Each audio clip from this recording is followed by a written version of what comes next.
ہم اور آپ جانتے ہیں اور پہلے اعلان بھی ہوا ہے یہاں مسجد میں،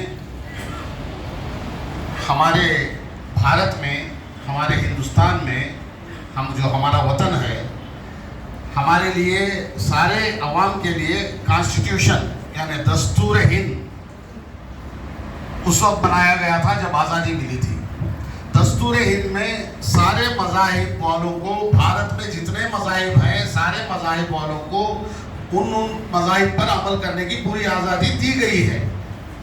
دستور کے بنانے والوں نے ہر مذہب کے ماننے والے کو اس کے مذہب پر چلنے کی پوری آزادی دی ہوئی ہے۔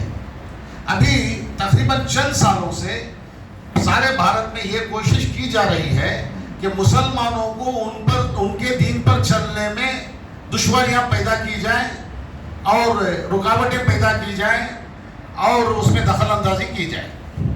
جیسا کہ ہم اور آپ جانتے ہیں، مذہب اسلام ایک مکمل دین ہے۔ اس میں نہ ہمارے طرف سے کوئی دخل اندازی ہو سکتی، نہ ہمارے علماء کی طرف سے کوئی دخل اندازی ہو سکتی، نہ کسی اور کی طرف سے دخل اندازی ہو سکتی۔ اور ہمارے دین پر چلنے سے، ہماری جانب سے، ہمارے دین پر چلنے سے کسی کا کوئی نقصان یا فائدہ ہونے والا نہیں ہے۔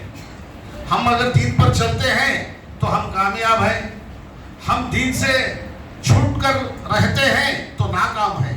یہ مسلمانوں کا دین ہے، مسلمان اس پر چلتے ہیں۔ اس پر دخل اندازی کر کے، اس میں رکاوٹیں پیدا کر کے کیا حاصل ہوگا، سارے بھارت کے 25 کروڑ مسلمانوں کو پتہ نہیں ہے۔ زبردستی دخل اندازی کی کوشش کی جا رہی ہے، ہم پر بیکار میں قوانین بنا کر تھوپنے کی کوشش کی جا رہی ہے۔ راستہ یہ بنایا گیا ہے کہ وقف بورڈ کی ترمیمی بل کے نام پر وقف بورڈ کے لیے نئے قوانین بنا کر لائے گئے ہیں۔ اصل میں یہ دیکھنے میں وقف بورڈ کے قوانین دکھتے ہیں اور سننے میں وقف بورڈ کے قوانین نظر آتے ہیں۔ اصل میں ان قوانین کے ذریعے 44 ترمیمات لائے گئے ہیں وقف کے قوانین میں۔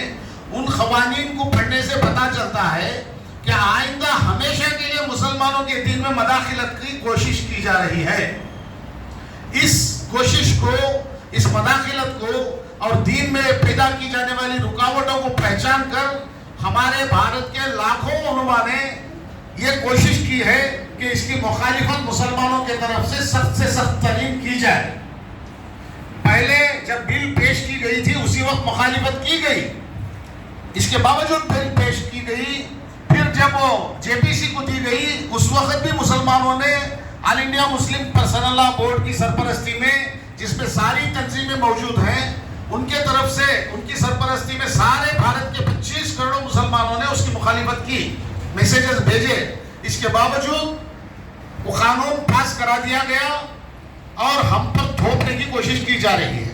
اس کے لیے ہماری آل انڈیا مسلم پرسنل لا بورڈ، جمعیت علماء ہند، جماعت اسلامی ہند، جمعیت اہل حدیث اور دیگر ساری جماعتیں مسلمانوں کی کورٹ میں کیس کی ہوئی ہے اور کیس لڑ رہی ہے۔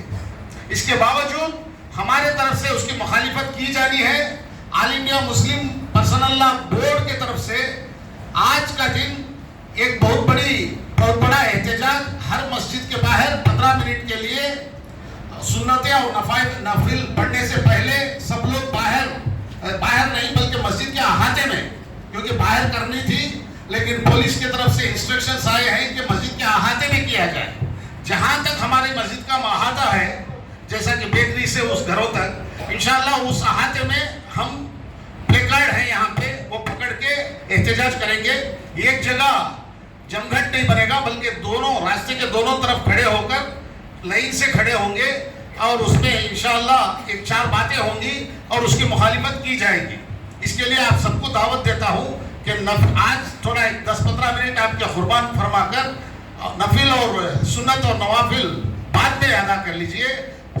فرض نماز کے فوراً بعد، دعا کے فوراً بعد باہر جا کر مسجد کے احاطے میں انشاءاللہ وہ احتجاج ضرور کریں گے ہم سب۔ اور ہمارا احتجاج ہمارے بھارت کے آئین کے مطابق مسلمانوں کو حقوق دینے کے لیے اور مسلمانوں کو ان کے مذہبی حقوق جو آئین میں دیے گئے ہیں اس کے مطابق ہمارے حقوق ہمیں دینے کے لیے ہم ڈیمانڈ کرتے ہوئے، ہماری مخالفت درج کراتے ہوئے، نئے جو قوانین ہم پر تھوپے جا رہے ہیں وقف ترمیمی قوانین کے نام سے، اس کی مخالفت میں اپنی آواز بلند کریں گے، اور آل انڈیا مسلم پرسنل لا بورڈ اور دیگر جو علماء اس میں لگے ہوئے ہیں ان کو ہمارا سپورٹ اور تعاون دیتے ہوئے ہم ہماری مخالفت اس ترمیمی بل کے خلاف درج کرائیں گے انشاءاللہ۔